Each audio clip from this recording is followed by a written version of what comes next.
When someone makes a suggestion for a character to be added to Super Smash Bros., they often go for either something that the fans of the series the character is from would deeply enjoy, such as Geno from Super Mario RPG, or the main character of a well-known but underrepresented franchise, such as, Master Chief from the Halo series.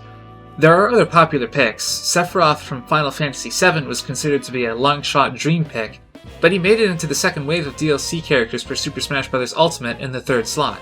So you'd think that Rex would be the best pick for a second Xenoblade Chronicles character, but you'd be wrong. You might play as Rex in Xenoblade Chronicles 2, and he might be the focus of the plot while you're playing the game, but make no mistake, the story is about Pyra and Mythra, who they truly are, and what they're meant to be within the setting of their world. When it comes to translating how they behave in Xenoblade Chronicles 2 to how they play in Super Smash Bros., Sakurai was largely faithful. Mythra had shorter cooldowns on her skills, especially towards the late game, and Pyra was all about the DPS and area of effect abilities. But it's also been 3 years since I last played the game, so I'm not going to go too deep into the specifics. All you need to know is that Pyra is slow but strong, and Mythra is fast but weak. And that carries over into Smash pretty flawlessly. Super Smash Bros. Has their archetypes when it comes to characters. You have your brawlers, your grapplers, your zoners, your rushdown, and you have the occasional character that does just a little bit of everything. You have characters like Sheik, the nimble ninja, that's incredibly oppressive and has some of the fastest buttons in the game, but she lacks disjoint and, more importantly, damage and kill strength outside of some specific setups and attacks. And on the other end of the spectrum, you have characters like King Dedede, who is very slow and largely relies on his opponents being unwilling or unable to contest a lot of the buttons he presses, but whatever attack he does land is going to hurt quite a bit, and he has a giant hammer to help him keep his distance. But what if you could be both at once? What if you could be Sheik when you wanted to be, and King Dedede when you wanted to be? The decision to include Pyra and Mythra as the same character that you can swap between at the press of a button ticked a lot of boxes that either didn't exist before, or had gone unticked for longer than you might have realized. They aren't like pre-Smash 4 era Zelda, where transforming the characters gave you something completely different, with totally different playstyles and requirements, and they are the first DLC since Piranha Plant that's totally consistent and doesn't involve some gimmick or unconventional method of play. There is no comeback mechanic, there is no resource management, and there is no RNG. Mythra is fast but weak, and Pyra is slow but strong. That's all you need to know. And I don't count Byleth because swapping between a sword and a lance and a bow and an axe isn't what I would call consistency, but that's me arguing for the sake of argument. As of writing this script, it's been 10 days since Pyra and Mythra were released, and they've had some of the most well-received and long-lasting appeal out of all of the DLC so far. People are still saying that they enjoy playing as them. People have been giving them more mainstream attention than Terry, a fighting game mascot with fighting game mechanics, Steve, the most creatively rewarding character in the game, and Sephiroth, one of the most requested characters ever. Pyra and Mythra appeal to so many people that they've outlasted them all in the public eye. Which means, as a content producer and coach to some aspiring competitive players, it was my obligation to put off writing this script for as long as I had so that I best understood how to play the characters, just like I had done with my banjo video back in September of 2019. We're still only on week 2 of the release as of this writing, but that's enough time to really get a grasp on what the characters are capable of and what their strengths and weaknesses are. Before I get into the gritty of how to play Pyra and Mythra, there are 2 things I'd like to make clear. The first is, since we're talking about 2 different characters, this video is necessarily going to be a bit longer than the others in my Let's Talk About series. Pyra and Mythra have different strengths and weaknesses, and it's important that we go over as much as we can. The second is, when I want to refer to both of the characters as a singular unit, I'm going to call them Aegis, just for the sake of brevity. I'm not going to call them Pythra. Aegis has one very clear weakness, but they also have other individual weaknesses that can apply to one but not the other. Let's go over the big one first. The recovery is very lacking. Mythra's airspeed is significantly higher than Pyra's, and her double jump goes much higher than Pyra's does, but her fall speed is also much higher, and her up B, Ray of Punishment, doesn't go nearly as high as Prominence Revolt does. On top of that, Ray of Punishment has an awkward snap window, whereas Pyra's doesn't and can snap from much deeper. Also, Pyra is slightly heavier than Mythra, so you want to try and have Pyra take the hits if you're at a low enough percent that it'll matter. Mythra can also use her side B, Photon Edge, as a recovery option, but it's very linear, it's very fragile, and its snap window is extremely small, meaning if you're even a little bit beneath the ledge, you'll miss it entirely. Pyra's recovery is good vertically, but awful horizontally. Mythra's is decent vertically and below average horizontally, and neither of them have a good recovery that reaches diagonally. Having a bad recovery isn't exactly a new concept to Smash, and depending on who you ask, the game's competitive health could probably stand to have fewer good recoveries in it. Wolf's recovery isn't exactly great. Neither is Chrom's, and Cloud has very little going for him if he doesn't have Limit. If you main any of these characters, you're already a step up on the competition on mastering Aegis, since getting tickled off stage and then dying for it isn't a new concept to you. The best ways to get around this is to mind your resources and knowing when to use what. Remember that you have an air dodge. Using it early can help keep you alive by getting you closer to the edge without spending your double jump, and Mythra's air dodge is uniquely invulnerable during her ledge snap from above ledge, similar to teleport recoveries, so using it late can get you to the ledge risk-free. You can switch to Pyra and Mythra for free, and you have 12 frames of invincibility every time you do. You can use Mythra's superior airspeed to get as close as you can, and use her higher double jump if you need to, and once you're close you can swap to Pyra to use her higher up B to get you that last bit of distance to the ledge. But that's a pie-in-the-sky scenario that relies on your opponent not pressuring your return. If you air dodge early, that means you won't have it if they come out to try and oppress you. If you swap, you're locked into the switching animation for 32 frames, and every single one counts. If you ever lose your double jump, the odds of you making it back plummet dramatically. Mastering Aegis offstage game and recovery should be the #1 priority for anyone that seriously wants to master them. It is easily their biggest, most glaring flaw, and although Aegis can do this and that and the other thing to milk the recovery for all it's worth, there's only so much water you can squeeze from a stone, if you understand me. However, that's just one aspect of their combined characters. They still have issues individually. Pyra, in contrast to Mythra, is very sluggish. She has average airspeed, her gravity is fairly low between Ness and Villager, and she's the 6th slowest runner between Villager and me Gunner. Her frame data trends between average and abysmal, with her fastest out-of-shield option being Prominence Revolt, which is so committal it needs you to sign a contract before you can use it, and at 13 frames, it has the gall to not even be that fast. Because her speed is so terrible, Pyra is going to have a difficult time maintaining neutral against most opponents, and she's essentially a lame duck when she's put into disadvantage. She has her strengths and uses, of course, but if you want to maintain a strong stage presence, you don't want to be Pyra, not unless your goal is to keep distance with Blazing End, but we'll get to that later. In contrast, Mythra's most imposing weakness, at least compared to Pyra, is that her strength is lacking and leaves more to be desired. During the introduction, I compared Mythra to Sheik, saying that they had similar game plans. Sheik wanted to run in and overwhelm you with buttons and options, but ultimately, an impressive looking string of 7 or 8 moves would only do about 20 or 30%. Mythra has a similar problem. Her typical bread and butter strings that clock in between 4 and 5 hits only do about that much damage herself. Mythra is incredibly fast, but she lacks the punch to back any of that speed up, and even her best kill move, Forward Smash, isn't going to kill a heavyweight like Banjo until the mid-hundreds, if even that early. On top of her kill strength, Mythra's sword is also slightly shorter than Pyra's. Most of the time the difference is negligible, but if you're at a high percent and you're trying to space against your opponent, that reach is going to come into play, especially if your opponent is also Pyra. All of that said, there's a reason why Aegis is having such a lasting popularity among the community, and why people are saying they're as fun to play as they are. Although the recovery is universally bad and there's no real method to supplant that, Pyra and Mythra work together individually so they can succeed as a team. Where Pyra is one of the slower characters in the game, Mythra moves like grease lightning in the air and on the ground. She has the 11th fastest airspeed, she's the 4th fastest faller, she has the 7th highest gravity, she's the 5th fastest runner, and she has the fastest initial dash, meaning she can travel the farthest distance from a quick flick of the stick, and still not be in what the game considers to be a run. All of this combined means Mythra is, overall, the fastest character in the game.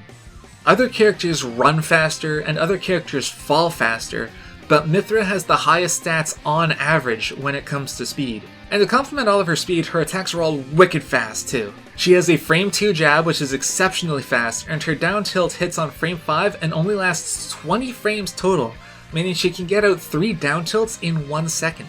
Even Forward Smash, a move that's supposed to be strong but slow for every character in the game, hits on frame 14, and there aren't a lot of Forward Smashes that are faster.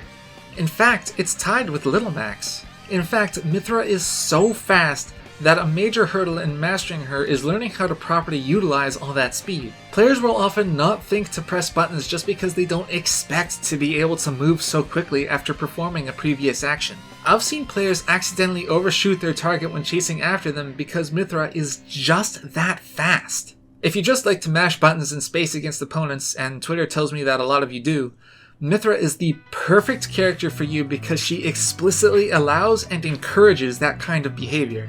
And likewise, Pyra, continuing the comparison to King Dedede, has absurd kill strength and damage potential with her buttons. Yes, it's difficult to land some of her moves because of their speed, but her sword is so much larger and it's capable of doing so much damage per input that it'd be wrong to ignore the kind of potential she's capable of. Here's a clip of me robbing a Meta Knight by killing him at 44%. Here's me doing it to a snake at 52%, and notice how fast he goes. That would have killed much earlier. All of that said though, this is pretty basic surface level stuff. Like I said, Aegis isn't difficult to understand. Mythra is fast but weak, and Pyra is strong but slow. Before I go into specifics though, I'd like to go over some of their better moves and explain their utilities, going beyond just this move is fast and this move is strong. These aren't in any order, they're just moves that, when you play as Aegis, you'll want to get the hang of for one reason or another. Neither of them have a bad tilt.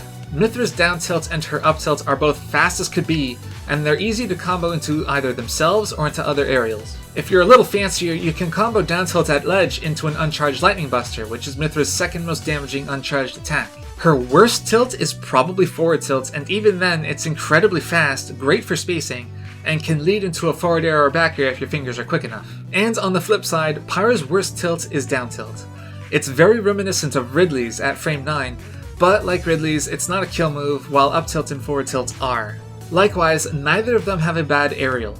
All of Pyra's are massive and they're all kill moves, including neutral air. Her down air has a huge spike hitbox and can lead into all kinds of on-stage shenanigans, including up smash, forward smash at lower percents, and up air, very reminiscent of Joker's Arsene down air.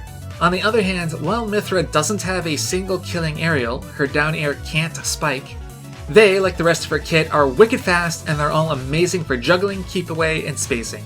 And her down air and her forward air are decent for getting gimps. Her neutral air will hit multiple times, and it has a landing hitbox, similar to Falco's forward air or Mr. Game & Watch's back air, so it's incredible at pressuring shields and catching landings. Staying on their aerials for a moment, both of their up airs, down airs, and back airs will auto-cancel out of a short hop.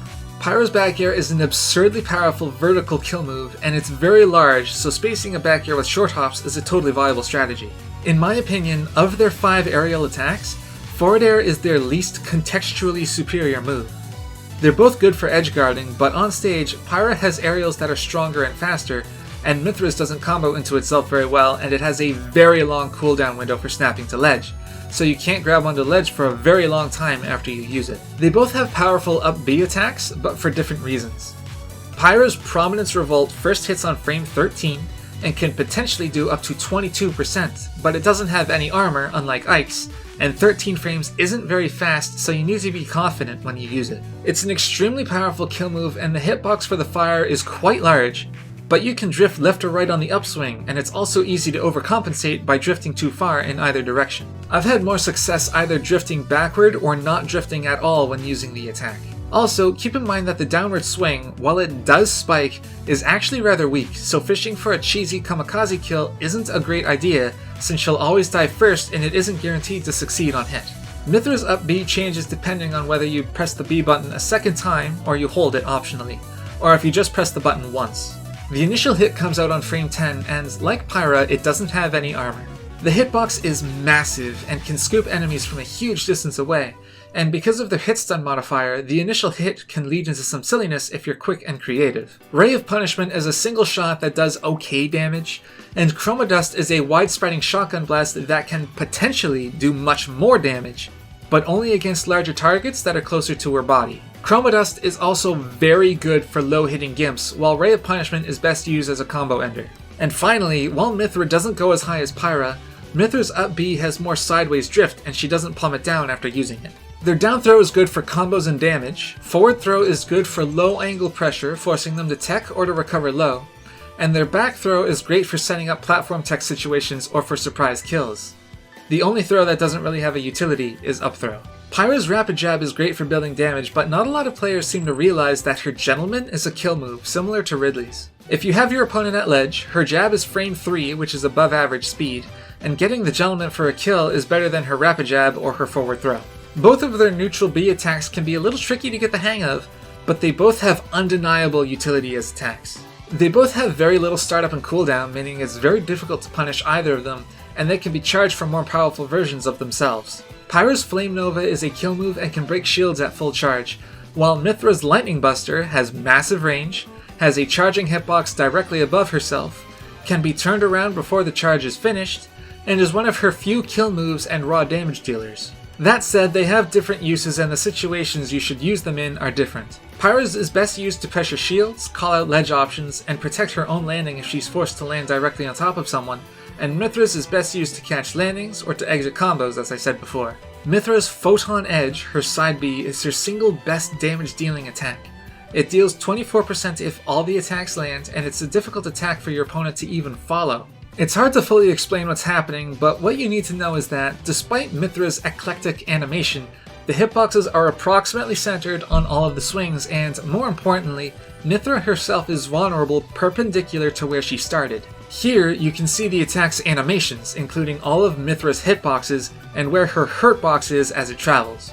A long-reaching, transcended attack, such as Falco's lasers or Belmont's forward smash, will hit her out of it easily. Some more notes on Photon Edge before I move on. Because the hitboxes are so wildly displaced from her hurtbox, it's possible to use Photon Edge in order to counter some physical projectiles, including Link's boomerang or Snake's grenades. Photon Edge will clank with them and neutralize them before they are a threat to Mythra. Photon Edge will start at ledges unless you start right next to one, so you can't SD with it if you use it on the ground. But the attack will continue traveling forward, which will cause the attack to reach further than her hurtbox will travel. And finally, Mythra will cross up shields and most obstacles such as Pac-Man's hydrant on use on top of destroying them. You'll want to be careful using it though, because it's a leisurely minus 47 frames on shield. Ridley could burn 17 frames to turn around and walk forward, and he'd still have enough time to punish with Skewer. Like I said, because there are two characters, there's quite a lot to talk about if we want to go over what makes them so powerful. Aside from their recovery, they have their individual weaknesses, but switching from one to the other in order to cover them and capitalize on each other's strengths is a part of what makes them such a competitively attractive character. There are so few times where one of them is going to be in such a hard situation that the other one can't bail them out. But if we're going to talk about the attacks in their kit that have tons of utility, we need to talk about the two most obvious ones. And we'll start with Blazing End. In my opinion, Pyra has overall the better specials out of the two. Prominence Revolt is good for early kills and quick damage. Flame Nova is a bit easier to use than Lightning Buster and provides way more reward for it. And Photon Edge, for all its positives, is a bit of a noob killer, and a better player will find easy ways to push Mythra's stuff back in on whiff or block. And you know, switch to Mythra is a better move than switch to Pyra, generally speaking. But no move exemplifies the differences between their specials more than Blazing End. It kind of does everything for an attack. Assuming you land all the hits, it does 25%.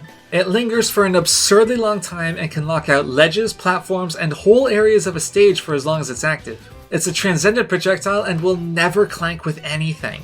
It's not great at shield damage, but it is great at shield poking. It first hits on frame 14, which, you know, isn't quick, but it's fast enough that it can catch an opponent if they aren't watching for it. And on top of all of that, it'll eventually kill.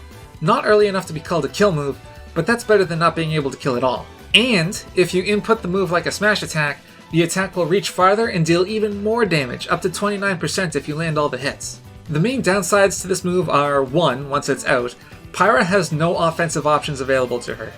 She can't attack, she can't grab, and she can't switch to Mythra. 2. If your opponent is quick, it's fairly easy to dodge around and get to pressuring Pyra directly. And 3. It's considered to be a projectile, so it can be reflected, pocketed, and even eaten. And just so you know, Pyra doesn't lose it if Villager or Isabelle pockets her sword. She gets a new one to fight with right away. Those seem like pretty major downsides, but all the traits that you get for them in exchange are worth it enough that the move gets its own section in my guide. Blazing End is absurdly good at controlling space. If you throw it out, that's just a spot on the map that the enemy can't approach because they'll get caught in the fiery Beyblade that is Pyra's sword. It's sort of like Duck Hunt's can in that way, except Blazing End is multi-hit, meaning it's very safe on shield, and the hitbox is massive, meaning an opponent can't even approach the space around it. The beauty in Blazing End is that what it's meant to do can change the very second you throw it out. Did you throw it out to try and do some extra damage but your opponent blocked it? It's now free shield pressure that they can't do anything about until the attack is over. Did you throw it out to just control a bit of space but it caught your opponent? Now it's doing a ton of damage, and if you're quick and or your opponent is at low percent, you can get a free follow-up. You can throw it out to pressure ledge and force them to either wait or to roll, both of which come with their own risks. Even though Pyra can't attack until she gets her sword back, she can still wait in place and punish a roll with a grab, depending on the timing. And inversely, if you're the one that's knocked off stage and you're trying to recover, you can throw Blazing End to the ledge, giving you a safe spot to recover to. Pyra can still double jump and air dodge even without her sword. If your opponent gets caught in Blazing End and you're close enough to them to follow up, you can either go for an aerial afterward, which is fairly safe and non-committal, or you can footstool your opponent just as the attack ends and air dodge back to the ground so you can follow up with something more, such as Prominence Revolt. That takes a lot of practice to getting used to, and I've only landed it 2 or 3 times as of this script. But the amount of reward you get off one of the easier attacks in the game to use can be staggering if you put in the practice. Blazing End is one of the pair's most powerful and versatile moves, so you might be wondering if there's a move that's on par with or surpasses its flexibility. Well, the answer, and this video guide, wouldn't be complete if Mythra didn't have something unique and overpowered to call her own. Foresight is something of a gift and a curse for Mythra. First of all, it's unique to herself. Pyra can't use Foresight. It's triggered the same way Bayonetta's Bat Within is triggered. If you spot dodge, air dodge, or roll, and the game detects that you dodged an attack specifically. It triggers on frame 2 for each option, and how long the window lasts and how much invulnerability you get depends on the dodge. On success, Mythra's opponent is slowed considerably for 36 frames, meaning she can realistically punish with anything depending on the lag of the attack she's dodging. And multi-hit attacks are even easier to get Foresight on, since the window to trigger it is usually wider than the re-hit rate on most multi-hits. The benefits to Foresight can't be overstated.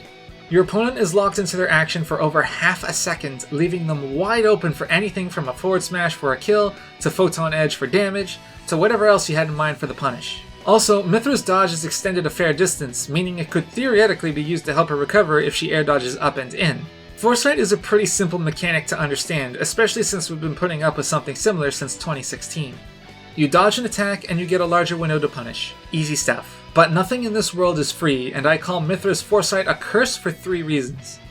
The first is that it encourages bad habits. In Smash 4, Bat Within was an annoying option that Bayonetta had that exacerbated the issue of dodging already being a strong option in that game, including rolls and especially air dodges.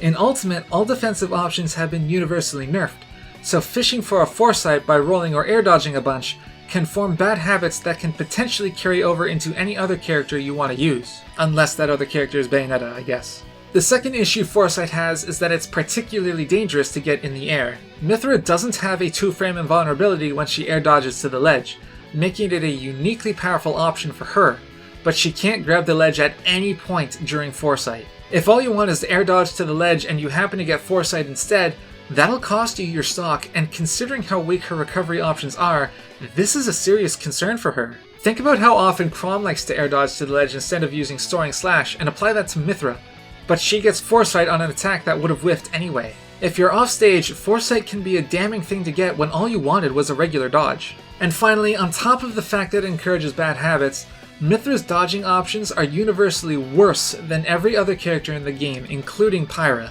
Her rolls, spot dodges, and air dodges all last slightly longer than everyone else's in order to compensate for her Foresight mechanic. It's not by a lot, only by a couple frames here and there.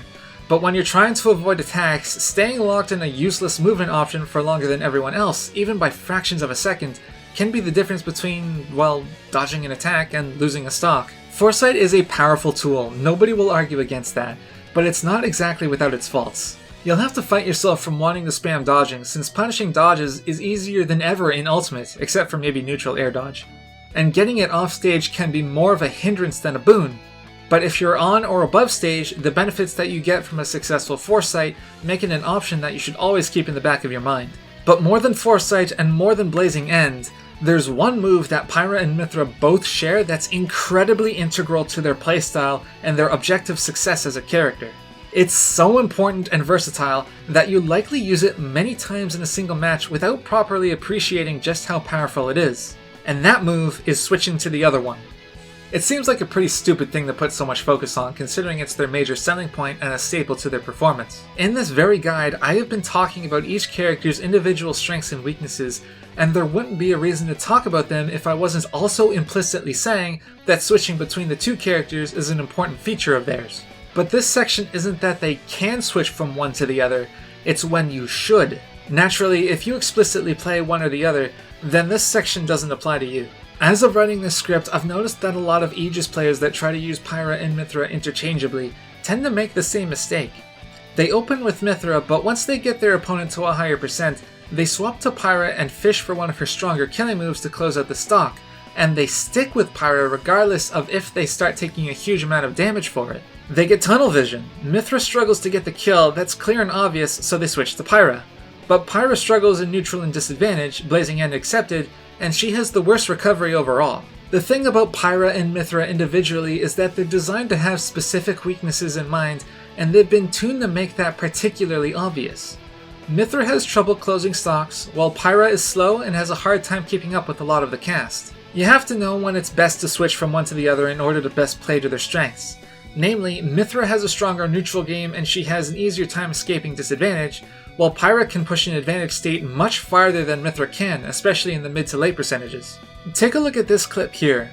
My training partner and I are switching between the two characters the moment one of us obtains the advantage and the other is in disadvantage, even though we're both in kill percents and just about anything Pyra can do to either one of us would clean up the stock. The reason is because even though Mythra is lighter and Pyra is significantly stronger, Mythra is more likely to win engagements and escape trouble spots. Pyra may be heavier, but it's only by 6 units, and that one bonus doesn't outweigh all of the issues and weaknesses she has while trying to maintain her position. Now, Pyra has stronger options against some characters than Mythra does, primarily owing to her longer reach and her stronger buttons making some of her moves safer on shield. She has a reasonably easier time against characters with short reach, like Wario or Pichu, and equally nimble characters like Mii Brawler can be a hassle for Mythra to catch when Pyra can just whip out a move and deny them space. But overall, Pyra's neutral game is the worst of the two, and a lot of what makes it good at all is Blazing End.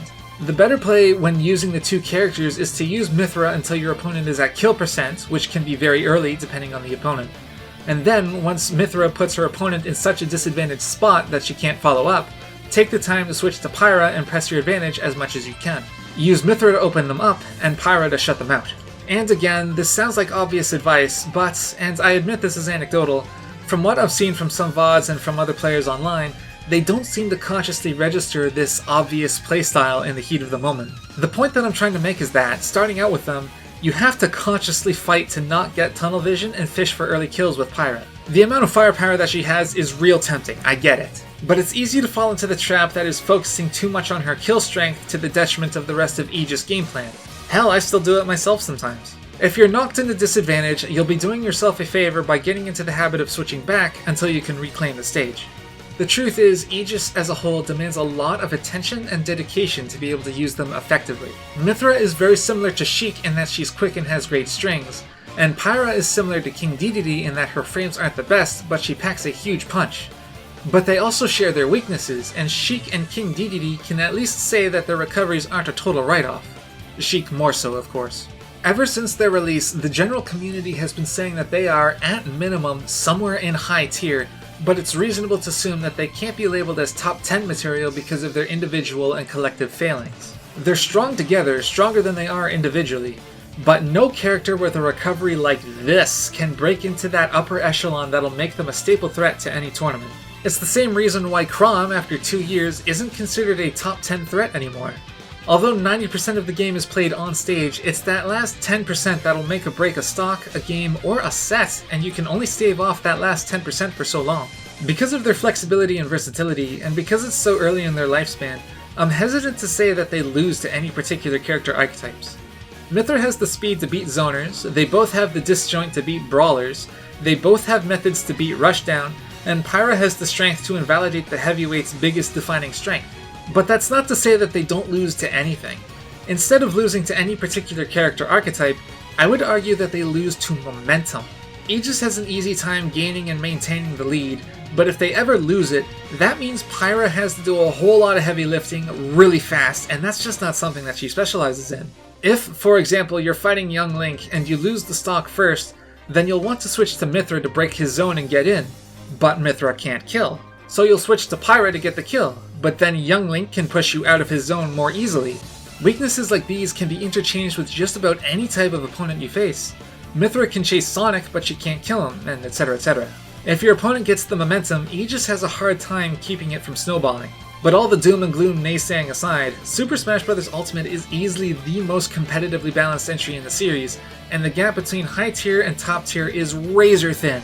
Mythra has all of the speed and the combo potential to make herself a dominant presence on the stage regardless of matchup, and Pyra has some of the best reach of all the sword fighters in the game and with all of the explosive power to match. They have more strengths than faults, and an Aegis that knows what they're doing will be one of the more threatening players in the scene. For stages that they prefer, they work best on all competitive stages, but keep in mind that platforms tend to interrupt Prominence, Revolt, and Rain Punishment more often than not, which interferes with their out-of-shield punish game. Overall, Pyra and Mythra are powerful characters that, if you want to really learn how to master them and play consistently well with them, you'll need to put some serious time and effort into learning how to control Mythra's speed and how to properly space Pyra's attacks. And learning when to switch and why will be integral to your success with them. It's not unlike Pokemon Trainer and their switching to different characters depending on what the situation calls for. They are not pick-up-and-play characters, but if you at least understand what they each individually hope to achieve, you're already well on your way to learning how to use them effectively.